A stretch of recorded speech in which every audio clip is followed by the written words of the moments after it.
Welcome, everyone. Thanks for joining us. We're thrilled to be here with Peter Lang, who has done 22 off-market acquisitions across a variety of platforms and holding companies that he's been part of. Peter and I have gotten to know each other.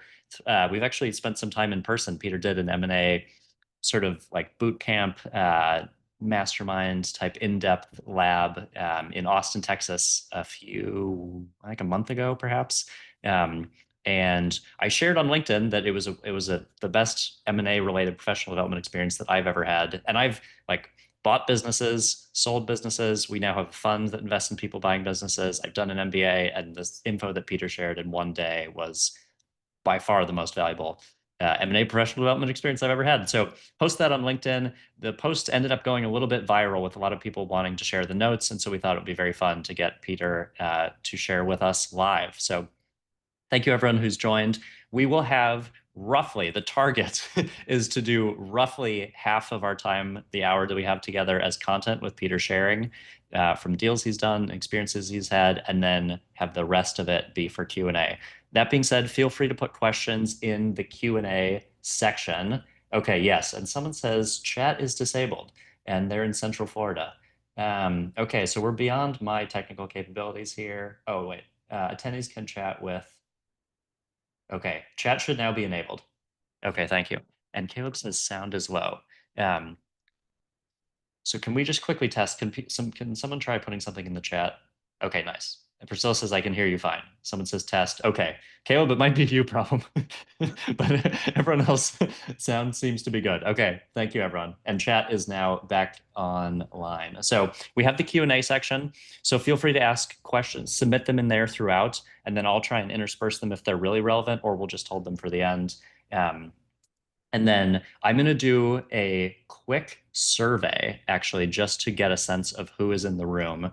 And I'm going to launch that right now. And yes, and yeah, Gustav is correct. The chat is enabled only for hosts and panelists, not for everyone. So we can see your chat, but you can't necessarily. Well, whatever. We'll make it so everyone can see everyone's chat. See if there's an option. But while I do that, I'm going to launch this poll, and we would love to get a sense of who you are. Are you searching, and what has been your engagement with off-market deals so far? And maybe Peter, while people fill out that survey, anything that you'd like to quickly share as introduction, and then we'll get into it.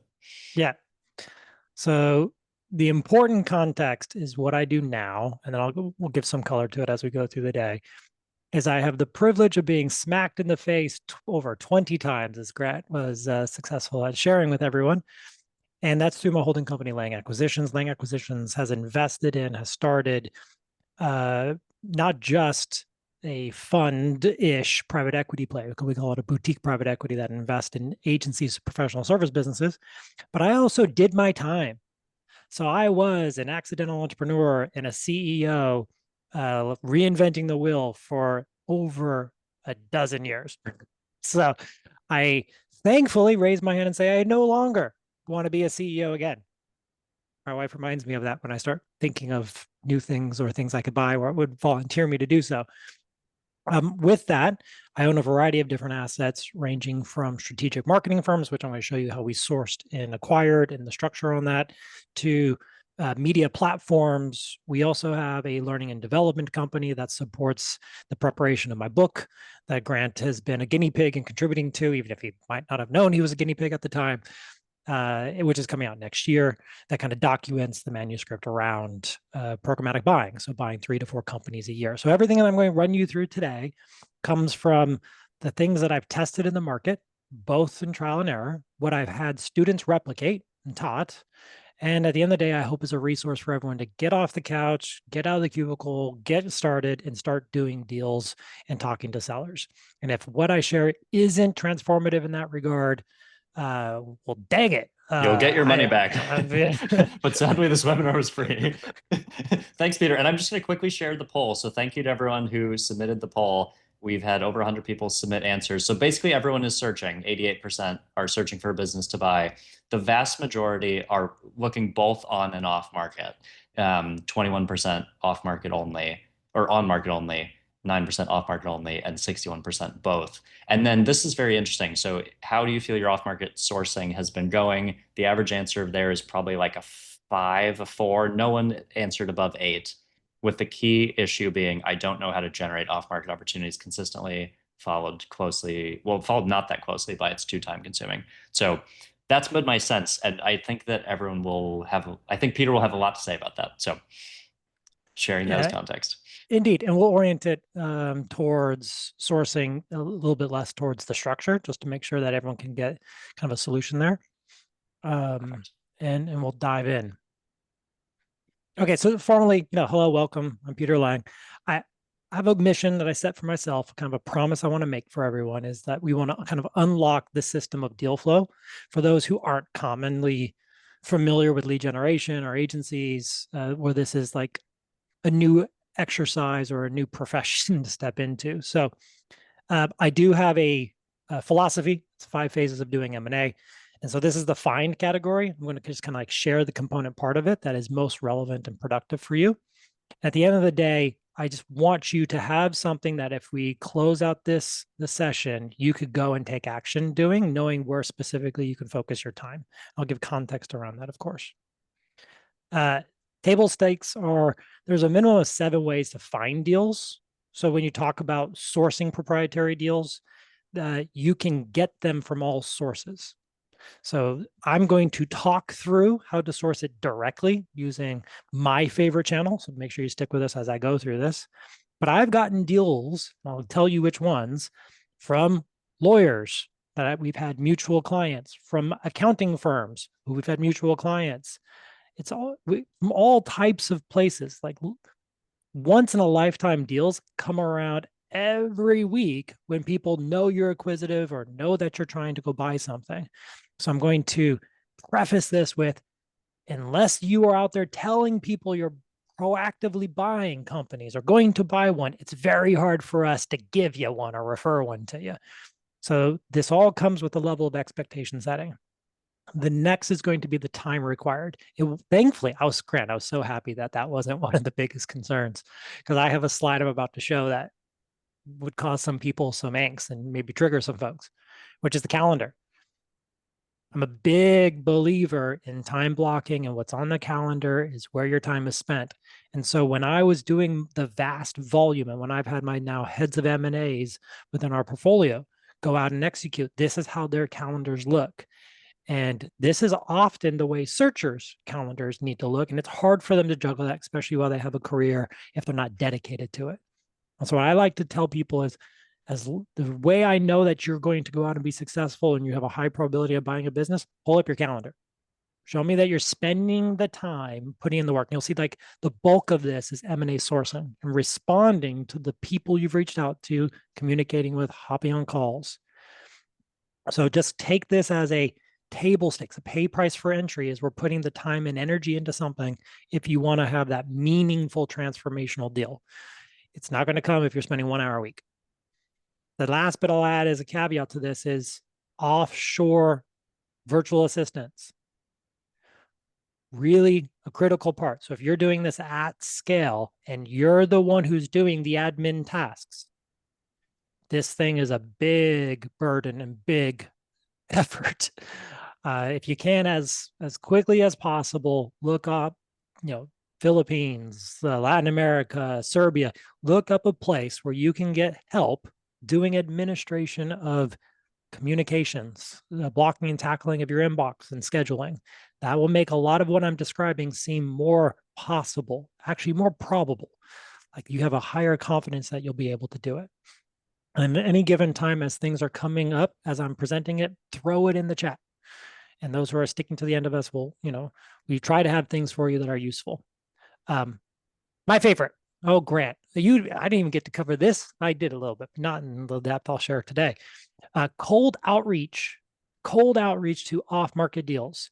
This is you, by definition, reaching out to a business who is not expecting your call. They're not expecting the email.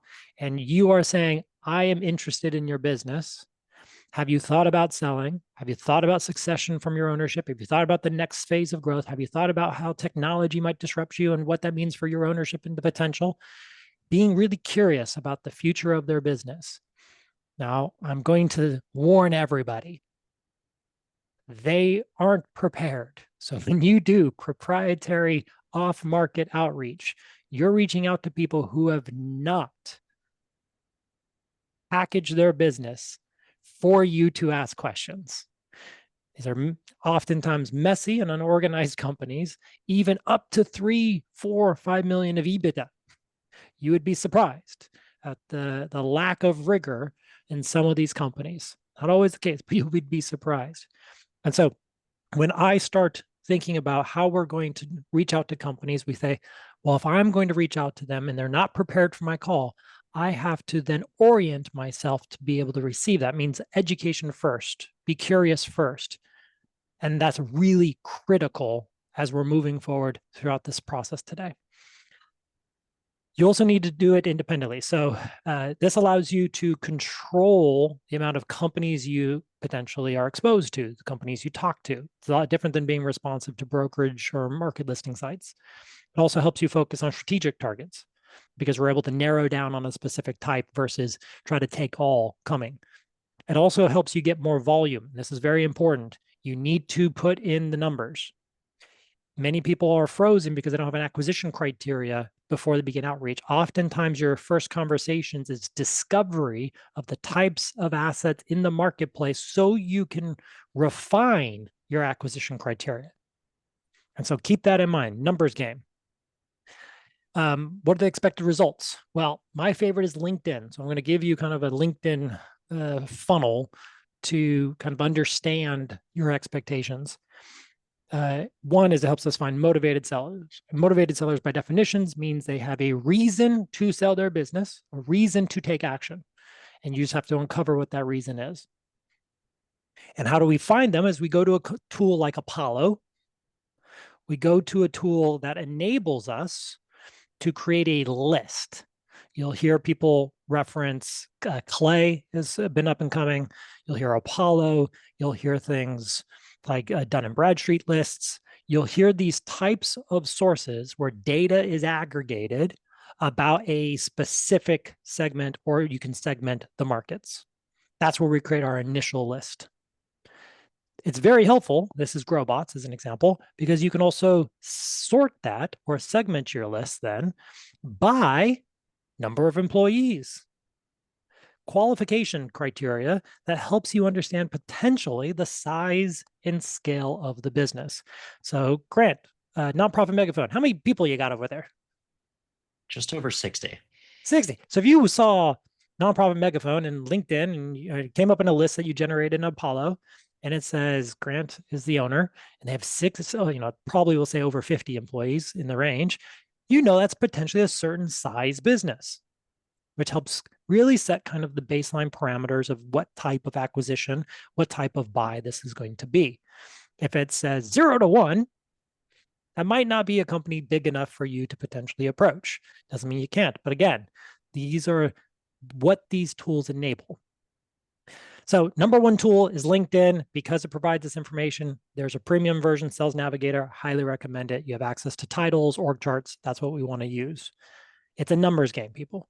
You got to do enough outreaches to have the trickle down to get to the law of averages. So, okay, this is the expectation. So if you're not putting in the work, if you haven't talked to enough people, it can be a signal that you're not going to get there very soon.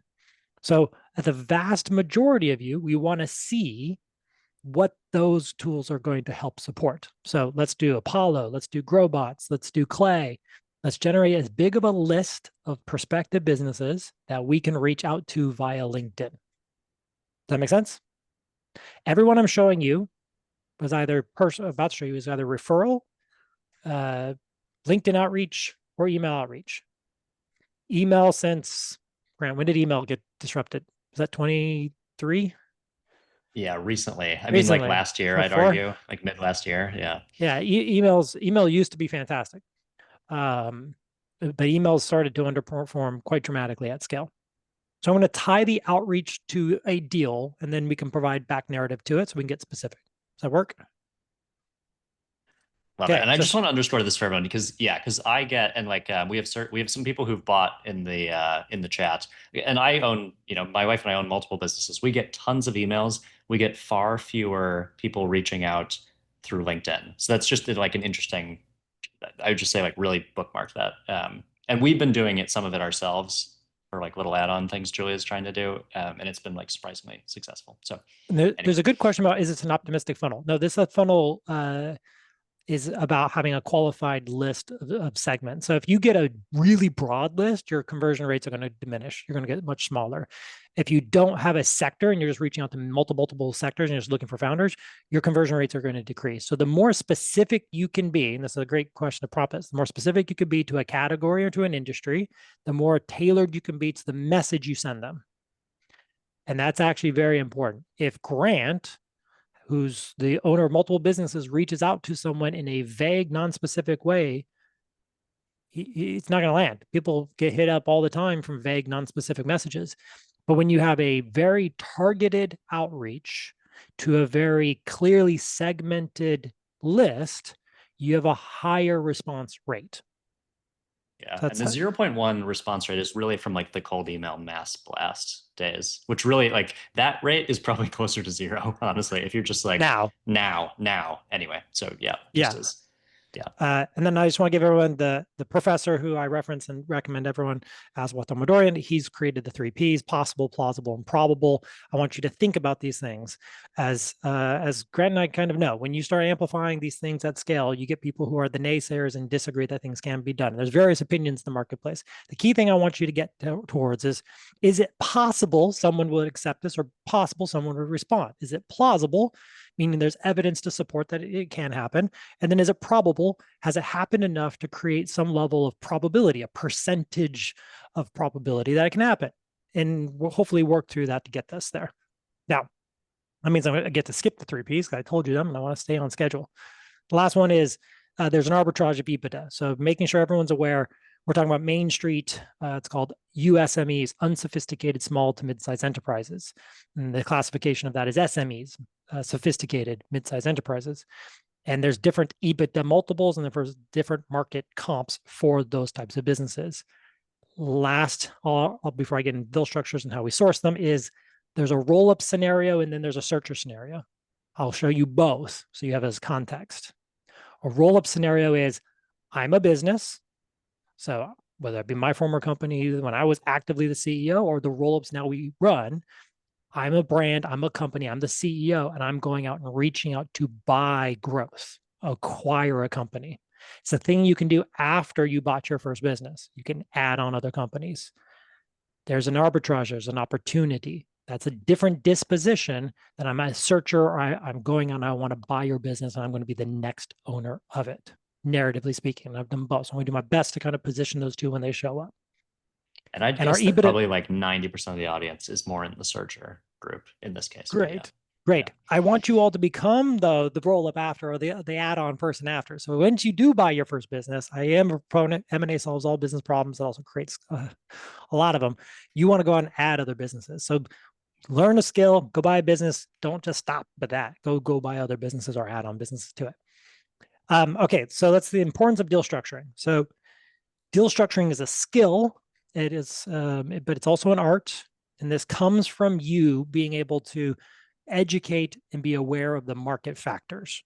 So I'm going to give you the domain, the industry, which I did most of my transactions, and I know it very well, which gives me a lot of authority. I know what I'm talking about when I'm interacting with sellers or their counsel. We are talking about typically buying the assets of the business. So I just want to make sure that's clear. I'm going to skip over this because we do have enough sophistication here, Grant. I don't think I need to get into how we structure those. The last one is going to be, you're going to see within the funding quadrant, you're going to see 2 primary areas that we're going to focus on, because once we learn a system of deal structures, we can do them over and over again. Something that the SBA doesn't really enable us to do, which is once you use an SBA, you have a cap. You're kind of limited on the next deal you can do. So, and outside of the SBA, Small Business Administration is a US program, you do deals differently, especially if you're in other geographies, you're in other places around the world. And there's a whole slew of sources of financing and ways to source funding for a transaction. So the 2 most powerful when it comes to critical thinking or deal making are seller financing and earnouts, which essentially the seller holding paper or the performance of the business being a real driver of purchase consideration. So I'm going to pay you from its performance. So I'm going to focus on those two, and I'm going to tell you how we've adapted them in these deal structures I'm giving you. The rest, if you want an SBA, man, Grant, there's great people. You have, was that Pioneer Capital? You have people who will source lenders for you, and they will coach you and mentor you on how to structure those, finance those, get those deals done. Where people often get stuck is they think with limitation around the creativity of how they have to approach the market. And I call the US market lazy deal making. Is that too harsh, right? Certainly simpler. SBA helps a lot. Simpler is another way of saying it. The SBA program helps a lot. So there's restrictions and it builds constraints. And I often like to say, can you do your first deal in a way that doesn't limit you doing a second deal really quickly? And what does that need to look like? So I'm going to get into example deals. Just note that these two are two powerful things, especially in service businesses. So we call this asset light businesses, businesses that have a lot of goodwill, intangibles. There's a great resource for everyone called 24assets.com. Daniel Priestley created it, and it helps you assess the assets of like digital businesses and asset light businesses. And the main focus of this is saying, can we structure a deal with these types of intangibles, this type of goodwill, and how do we make that work, especially in professional service businesses? Grant, how many professional service businesses do you own? 2 with 1 is an add-on, so 3 kind of. Yeah. Yeah. And so it's different than, FF&E, and you got all this inventory, and you got potentially a building. They're just different. And so we're going to focus on the service side because I think the most creativity has to happen in the service side, where a lot of your assets leave on Friday and they come back on Monday and they're client contracts. So examples. There was a question. I will answer this, even though we're going to carry in the Q&A. When you reach out to a seller in a proprietary search, meaning they're not actively searching, there's no representation, no brokerage, there's no one who's anchored them to a price yet. Does that mean you can get them for a discount? Maybe, but not really. At the end of the day, they will go investigate. They will go get someone's advice, and it's prudent for them to do so. So everyone I'm giving here as an example, I invite people to go get independent third-party valuations. I invite them to bring on their counsels prior to signing the LOI and go get market comps and feedbacks. It's a part of the process. So if people are thinking I can go proprietary search and get discounts, what you're really doing is potentially finding a deal that won't bid up due to competition. That's mainly the example. You're still paying either at or above fair market value. So I'm going to start with the tuck-in deals, and then I'm going to fast forward to what the searchers care about. Tuck-in deals are, I'm a business, I'm going to go add on service offerings to my business and go acquire them. So that's my software development deal when I got a full stack team, my healthcare marketing team when we had a business unit that was adding on and expanding our healthcare marketing initiatives under content marketing, inbound marketing. Notice all of these are small person teams. This is how I cut my teeth in the early day. I did small tuck-in acquisitions. They're also called acqui-hire transactions. And the process of doing an acqui-hire, step by step, is identical to actually buying a bigger company, except for the financing bit. It's identical. The terms are more favorable for the buyer because these are small companies. But you accumulate, compounding revenue on these transactions. Then they go up because as you grow in confidence, I like to say the first deal you buy might be 700K in EBITDA, $1 million in EBITDA, 1.5 million of EBITDA. Once you've done that first one, you go, there's almost no difference between that 1.5 and 3 million. There's almost no difference between that 3 million and 5 once you've done it. So you start to expand the scope of your ambition and your goals. And so like I did too, this is my early days. I was an operator, I was a CEO, I was doing add-on acquisitions. I converted a lifestyle business into a roll-up. And these are the types of businesses I was talking to. And I was adding service offerings. And if you have an agency background or a professional service background, you'll go, oh, I see how these components started building a full service agency that I ultimately built and sold. Bolt-on deals, the difference in terminology just means the brand was kept separate.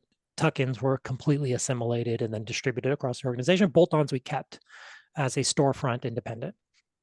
And they weren't exactly compatible to what we had presently. Now what everyone cares about, platform deals. So sourcing platform deals. Um, and the platform deal for us, this was when I launched Ava and we started going out and saying, okay, we're going to go buy to start.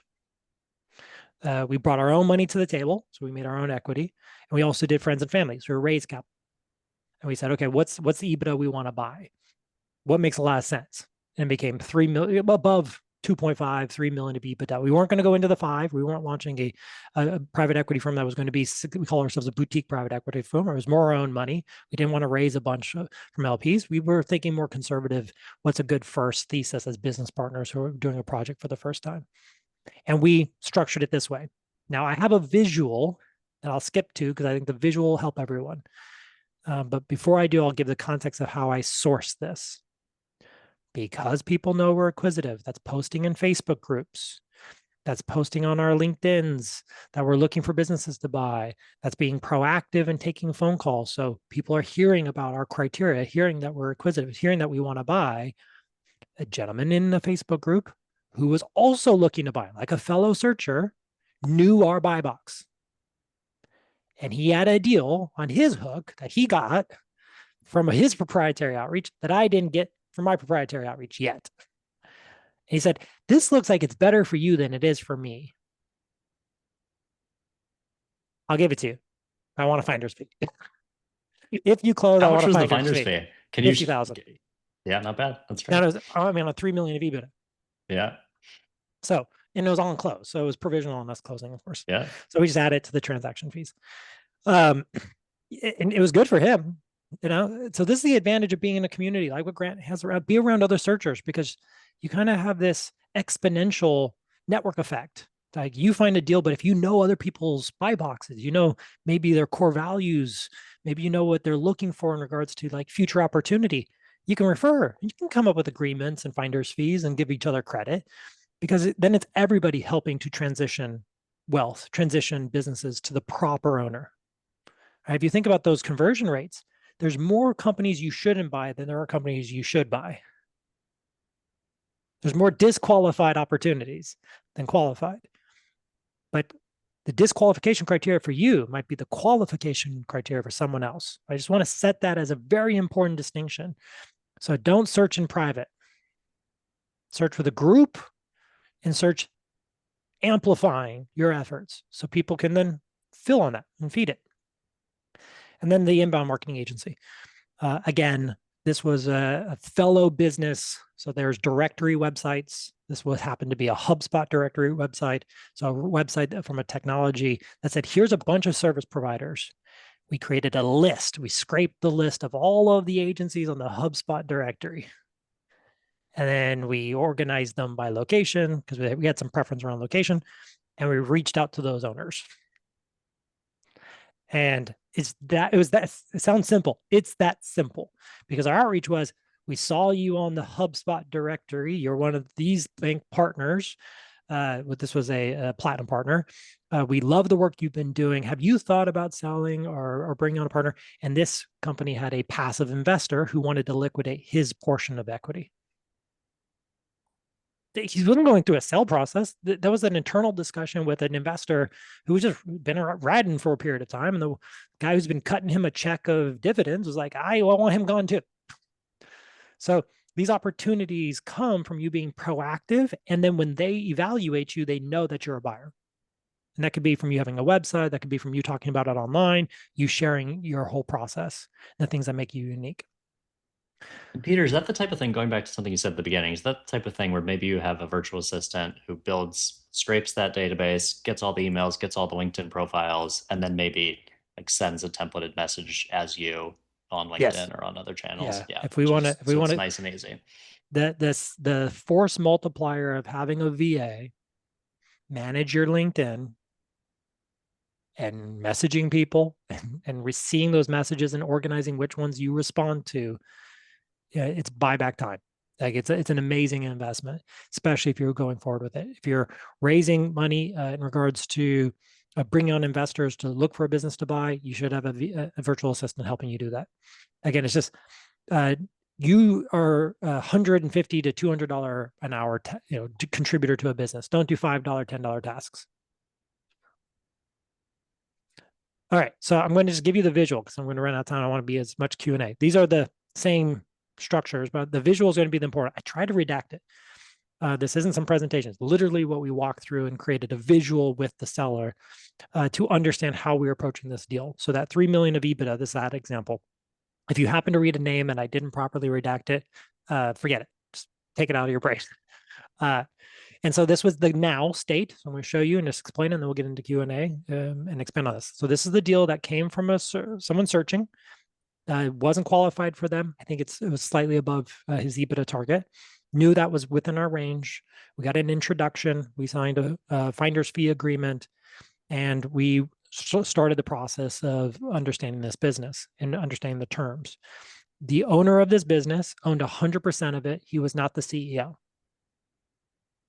He was basically the chairman of the board of his own company. He had a CEO and he was looking to sell it. First question I asked, does your CEO know you're selling it? Because that's the case. A lot of owners are going out and selling a business or want to sell it because this wasn't a proactive, but their team doesn't know they want to sell it. And that's a material risk. With risk goes value.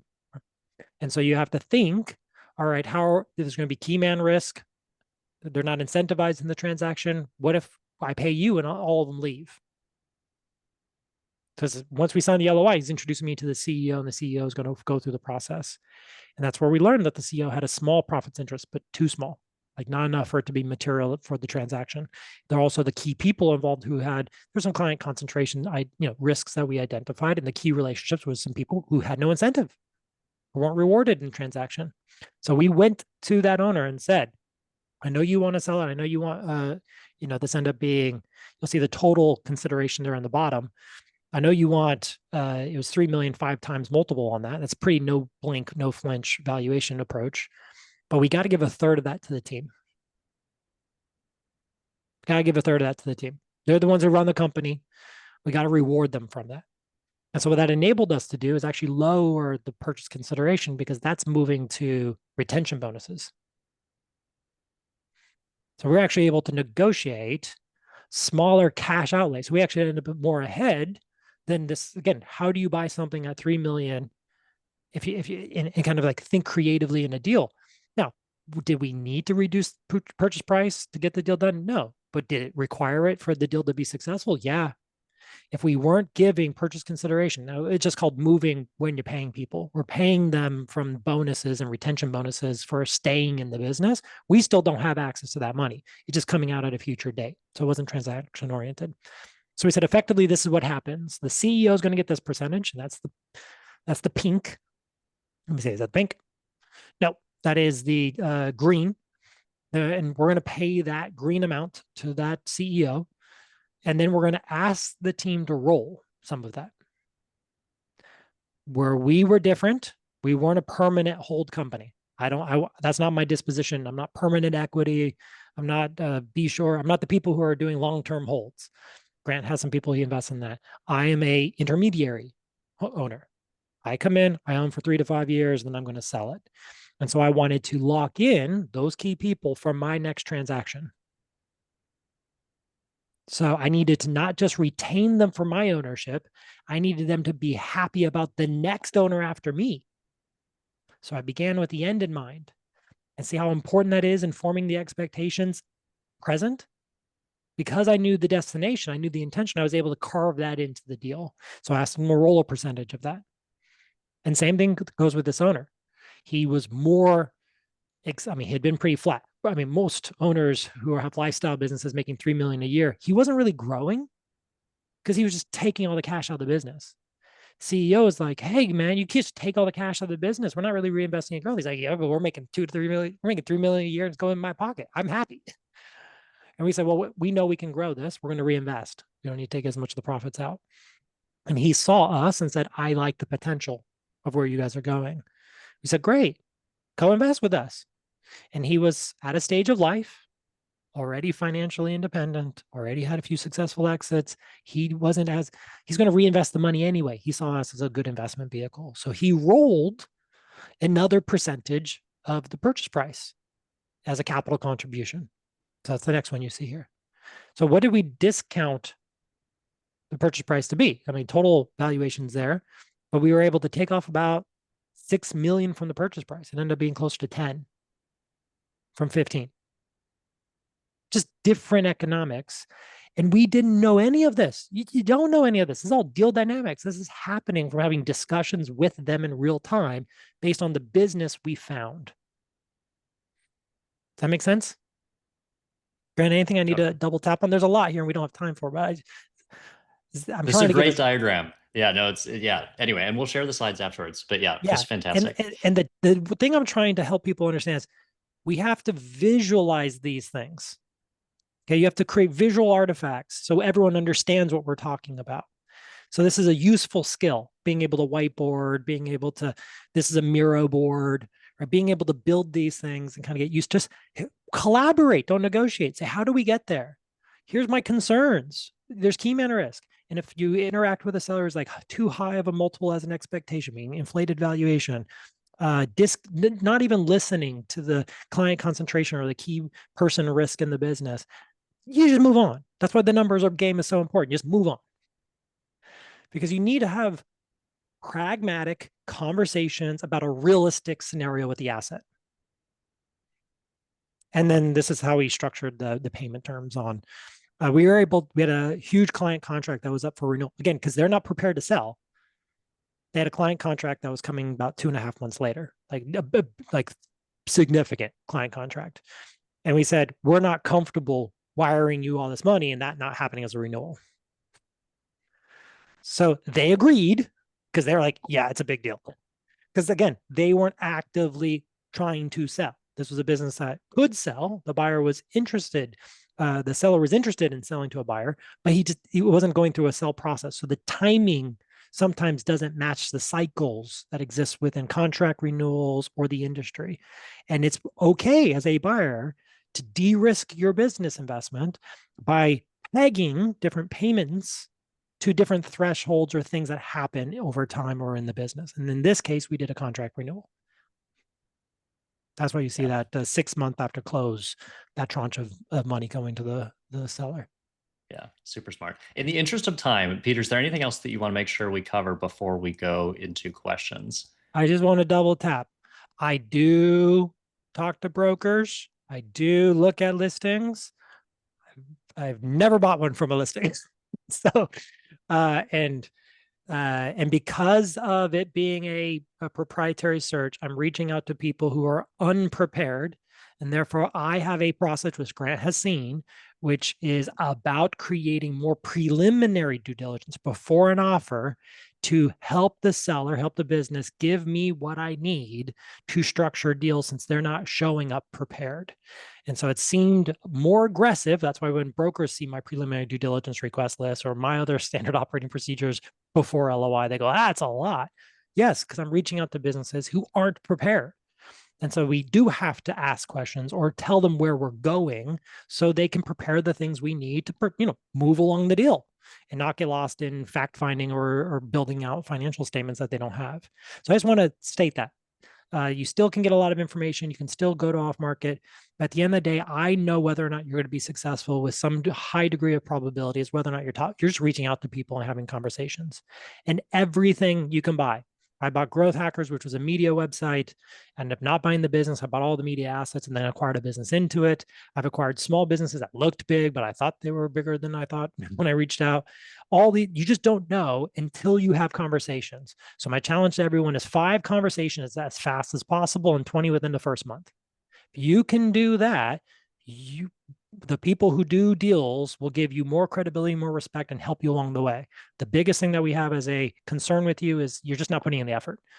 And looking at listing sites is informative and educational. Looking at SEC filings of public companies who are doing transactions, productive education there.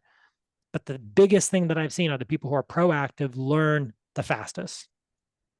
Yeah. And Peter, if you had to guess, if someone's trying to get to 20 conversations, how many, let's just say they're using LinkedIn, how many thoughtful, curated, targeted LinkedIn messages would you guess they'll probably have to send to get to 20 conversations? LinkedIn caps you. So keep in mind that in mind. So I can't say you send, you can typically send about 70 a week. And if it's you doing it, Are you sending 10 a day? Yeah. Okay. Like, That's perfect. this is So that's a like good simple, target. Get simple math. LinkedIn Sales Navigator, shoot for 10 good ones a day, having a virtual assistant maybe help with the research and the prep, and you're firing them out. Buy the list, spend a few hundreds of dollars to create a list, cross-reference that list to LinkedIn, do a filter in your spreadsheet for employee count, highlight the ones that are within a range. It's called revenue to employee is a key number in business performance. So you can typically kind of get a scale of a company by employees. Most searchers are buying, most of the time, it's between a 5 and 25 person company, most of the time, because that's a range of revenue and potential EBITDA that they can play with. And so then you do outreach to that list. And your first ones, just realize it's embarrassing. You don't quite know what you're saying, and you get better as you figure out what you want. Yeah. And good Finder's flag fee from rate. someone. Yeah. I was Okay. going to Go say ahead. the finder's fee rate. So if you all decide to help each other do this collaboratively, um, 5% of the deal value people try to get, it's like, no, it's like $15,000, 25, and then you just incrementally step up. And again, don't be crazy. Like you found a deal, you shared it with someone else. If someone gives you $5,000, $10,000, don't try to make a career out of it. There are finders brokerages. They don't do any representation. They just do finding, and they get commissions off of it. But just a typical fee is just anywhere between 5,000 and 50,000, depending on the size. 50,000 is appropriate for like a 3 million of EBITDA. Typically, it's going to be between 5 and 15,000 for smaller deals. Love it.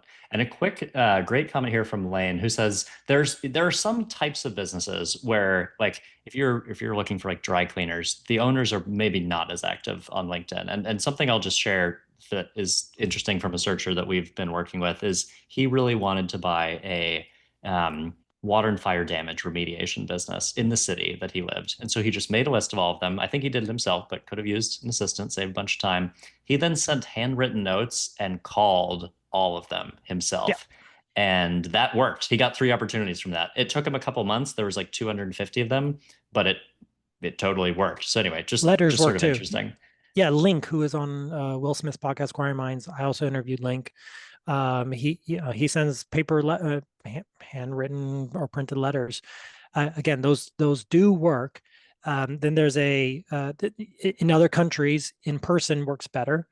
Again, it depends what your target is. So if you're, I was running a professional service firm. So I was running kind of outsourced blue collar. I was acquiring other owners just like that. You also have to see who you're really aligned with. You might not be a blue collar business owner. You might be a white collar professional service owner. And there are more efficient tools available depending on the sophistication of the business you do outreach to. And just keep that in mind. You could drive around the neighborhood. It's the same way you look for real estate listings. You can drive around and look for signs outside of homes and properties, or you can go to listing sites and they exist. But you can also send a letter to every home in a neighborhood and say, I really want to live in your house. I want to buy it from you. Have you thought about selling? And there's wonderful stories of people who go, yeah, I didn't think about it, but I actually was, yeah, we can move. Someone wants to buy my house. And so I do have, Grant, if you're okay with me plugging it, I do have a newsletter. Check it So out. it gives you 21 days. It does explain this in greater detail. So you'll get my gift when you join my newsletter. So you get 21 days of emails from me, and it runs you through my more in depth, all the kind of the core aspects of the book that's coming out. And you'll get, told about events we host and the events that are tied to the launch of the book. I can drop it in the chat. Just sign up for it. We call it an email course. It's basically the newsletter and my gift to you. And then connect with me on LinkedIn, scan it. I've learned to put this everywhere. LinkedIn's my primary preference channel. And we do host regular, we're starting to, in preparation for the book, launch webinar trainings, education resources, all things that kind of grow the community of people who want to learn programmatic buying. So buying 3 to 4 companies a year. And I know Grant orients towards searchers who are going and buying their first business. I'm in the category of you own a business or bought your business. Now you're going to go add on 1 to 2, 3 a year, systematically with intention, either for permanent hold, so portfolio development, or for divestiture. And then let's throw around some Q&A. Love it. Okay, I'm going to try and grab some of these. This is from Sam, who asks, Sam K, how do you target the businesses that are right size for add-ons or bolt-ons? If Great you have a question. business of a certain size, how do you think about it? Yeah. It's 30% your market cap or 30% your employee count. So when you buy a business, it's culturally disruptive, and your employees hate you for changing their lives. And so how do you minimize that is you assimilate, like the Borg, nerds can understand that, as quickly as possible. And so if you have a 20, let's use simple math, you have 10 people in your company, so you bought a 10-person company. Well, the first acquisition as an add-on that's really safe to do is between 3 and 4 people. Get your practice, you get new team members, you get some new clients. That's a safe first tuck in. It demonstrates to your team, and Grant can kind of attest, I'm kind of obsessive about integration and onboarding. I want your team to be bought into you growing through M&A. And so you have to be seen as solving problems. So again, 30% your employee count is a good fundamental rule for the first few add-ons. I will caveat with this last bit, which is I also tell people just go out and buy more EBITDA than they have. Once you have an asset, it's about finding sellers who will do transactions that fit that asset. And sometimes it's less risky to buy more and you be assimilated into the company you bought. You can buy bigger than you are today, which most people don't think of. Cool. Asim asks, are there any specific tools you recommend that we should use to help with our proprietary search to maximize efficiency? I know you mentioned a few, but any tools you'd recommend for data or anything else? Yeah, I'm hosting a webinar where I'm actually going into great depth on it pretty soon. So I'm going to go into all the actual tools, the CRM, all the steps. I'll list them out here, but if you want to join me for that, connect with me on LinkedIn and just say, sourcing webinar, and the team will send it to you. But the tools would be you need to generate a list. So you need to source a list of businesses. I mentioned those already. There's Apollo. There's a business that you can just Google that and chat GTP things now, and they'll tell you a list of competing tools and technologies that can scrape for you. Once you have enough outreach, you need to manage that volume. And so I'm a big believer in building a CRM. Use HubSpot's free CRM. Build a pipeline. I think Grant posted a photo of the pipeline stages when he talked about this 22-day this event and my acquisitions. And build the pipeline stages, then put people into the pipeline, because nothing's more annoying than showing up to a call and going, who are you, Grant? Oh, yeah, that's right. Your business is this. So like take notes in your CRM. If at all possible, have a Zoom or a Google Meet to support virtual communication. Post-COVID, that's pretty standard now. And record calls. You can record calls. Have a DocuSign for mutual NDAs available as well. Have a transcription so you can get help, keeping up with the volume of conversations, and ask for permission, especially depending on what state they are that you can record. And then the last would be, a great way to just kind of centralize it is Slack. Use a tool for communications with your team. So if you have a VA, don't do everything in email.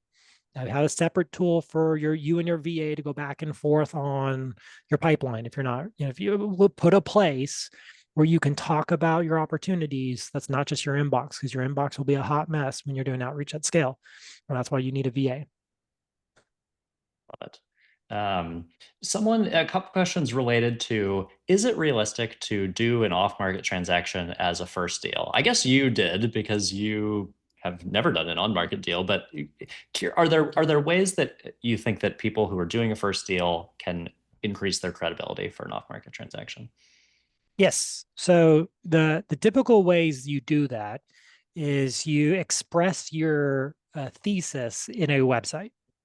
So the number one way people evaluate someone who's doing outreach is they need to do self analysis. So they need to do self research. So if Grant reaches out to me cold through LinkedIn, I'm going to go look at his LinkedIn before I reply. And so he's got to tell me he's got a company that he's going out and searching for a business to buy with this criteria. That needs to be something on your LinkedIn. If you're doing it in secret, remember I tell everybody. How do we know to give you a referral if we don't know who you're buying or what you're looking for? So have it on your LinkedIn, have it in your bio, make sure it's clear with that description, and then have a website. GrantHensel.com, yourname.com, yourname.co, yourname.info that says who you are, what you're interested in doing, what your background is, what you bring to the table, what your targets are, what you're looking to achieve, what you want to do for the next 10 years, what's your vision, what are your skill sets, like personal branding 101. So when you reach out to me, I can click through and go, you're a real human. I researched a bit about you. I still want you to show up to that first call and tell me all of that. But at the end of the day, if you have these artifacts available for people, it's very helpful. So that would be that's a way to build credibility, because you just, again, it's not how you answer someone's objections. It's the fact that you have answers to their objections. So if someone says, you reached out to me, but I couldn't find you online. That's a problem you should You solve should for us. fix it. You should fix You it. should Yeah. And fix I it. love this point because so when we bought our first business that my wife now runs, that's exactly what the seller did is I messaged him. He then Googled me. He found some podcast that I'd been interviewed for that I don't even remember what it was about, not related to the search. And I was like talking about my personal core values or something like that in it. And he turned to his CFO as he tells the story and said, "This is the person that's going to buy our business." And he said this before meeting me or Julia. So anyway, cannot recommend that enough. Make yourself And, Googleable. and Grant, I think you have to share my link, by the way. I only have hosting Oh power, so shoot. no one can get my link. So Okay. I'll repost it to you, and then you share it. Okay. Yeah. Perfect. Um, Another question. Okay. We've answered this one. Do you filter out sellers who are outright against being creative with Yes. including things like seller finds? Like, yeah, exactly. Yeah. Boom. Yeah. Yeah. The way to think about it is there's more tire kickers than there are true sellers. There's more people who will engage in a discussion to learn and kind of fill it out than who will actually move forward to close. And you can waste a lot of time and energy if you don't get to the point. So you gotta push on it. Some people like to be very blunt and deliberate right away. The people who are looking for life-changing transactions, they better damn well have a company that's worth it. Most of the time, though, people have unrealistic expectations. If you have a 3, 5 million, 8 million, 10 million of EBITDA business, then yes, creative is not, you don't need to entertain that. Your creative structures are for really anything sub 5 million. And the reason why I say sub 5 million, it's because some people do not want to sell to private equity. I don't have a negative lens on it. It's just some people don't want it. Some people don't want it for their team. Some people are personally wealthy and have a small business and they don't need money. Things you do not know. Then some just want the number. I bought a business because, and she said no, and we ended up buying her a year later because she in her mind told her a story I wanted to sell by 60. She already had a house in Hawaii. It was a media buying company. She was already there. She in her mind said, I want to be retired with my husband, who's already retired. I want to sell by 60. So she made up a deadline for herself to do a transaction. Things you don't know until you start having conversations with people. And so, yes, it's harder to have creativity when the norm is, hey, we're just going to pay you a bunch of money. But there are instances where people don't want to sell to those folks. Totally. Could you share a horror story with us? Great question from Dave Moody, who says everyone always shows the good stuff, but rarely the bad and ugly stuff. And those things are great to learn from. So curious if you have any just like disasters. Yeah, there's a disaster in every deal. So first of all, there's something that happens in every single deal. I believe in asymmetrical risk, which is in the downside. So we have a base case, management case, and a credit case. And in all scenarios, I want us to have a high probability of generating returns and being successful. So even if it's so annoying, it's very frustrating, and it's like bad, I still don't want to lose. There's ways to meter expectations. But we bought an asset, and we call it one of our divestitures because it wasn't financially lucrative we don't go around talking about it. It was a divestiture within our portfolio. Ended up being a falling knife. And it had to deal with the owner misrepresenting something within the business, which ended up being fraudulent. And we basically lost almost all the actual revenue we acquired. Thankfully, I'm good at creative deal structuring, and I have a default towards how do I mitigate risk so we don't get bit in the ass or screwed. But we were able to divest it and recover the investment we did put into it. But at the end of the day, you just have people who lie. You have to double check. You can trust but verify. I had a founder once tell his team that he was, before we closed, that he was selling to us, so he wasn't supposed to do that, and that we were giving everyone raises. We didn't know that. We didn't know that. That came up when my head of HR said the team was told by this individual they're getting raises. So you have stuff like that.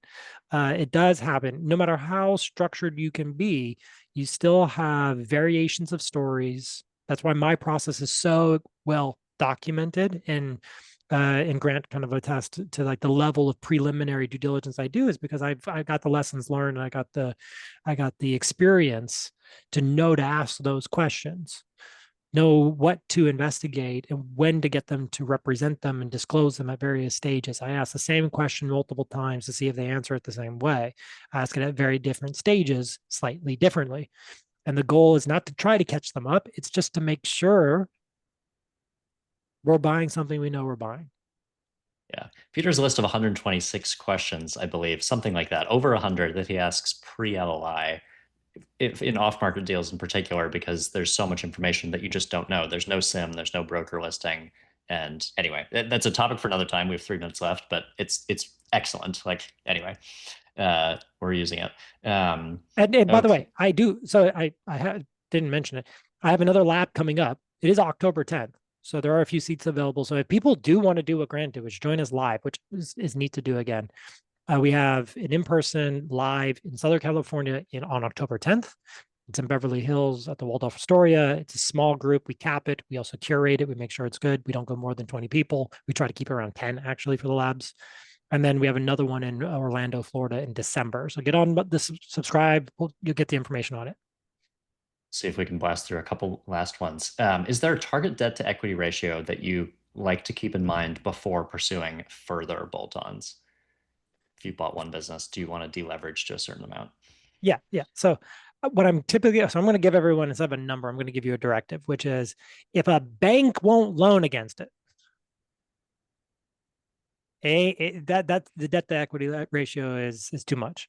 So your lenders, or this is why I say the US is lazy. You say simple. That there's already debt to equity ratios. There's debt coverage ratios. The lenders will tell you the expectations they have. Use all of the lenders and use all the information available by the industry to create the baseline constraints if you're going to leverage a business or you're going to facilitate a leverage buyout. And that's what the SBA is. The SBA is a leverage buyout, just with safer terms. And so, I don't know, Grant, did you grow up with parents who were comfortable with debt? No. A lot of people didn't. Some people have a different relationship with debt. And so, again, in Europe and other places, you don't have this. So at the end of the day, you gotta, each individual also has their own relationship with debt, their own relationship with stress and expectations on a business. It's an individual thing. I try not to give baseline numbers and say you should go do that, because it's very individual. Yeah, love it. Love it. Yeah, for me, it'd be like all the way deleveraged, but that's just me. Thank you, everyone. This has been fantastic. And thanks, Peter, for joining us. We will share the recording and the slides with everyone. And just as a plug for us, we are Entrepreneurial Capital. We invest in self-funded searchers. So if you are trying to buy a business and you are you end up buying something that has more than $750,000 of earnings, we have raised $12 million just to invest in searchers like yourself. And we are happy to be helpful however we can, including before you have a deal. So to the question about credibility, we're happy to chat with you. Like we have a person also named Peter on our team, Peter Vasilkiv, who's happy to chat with you.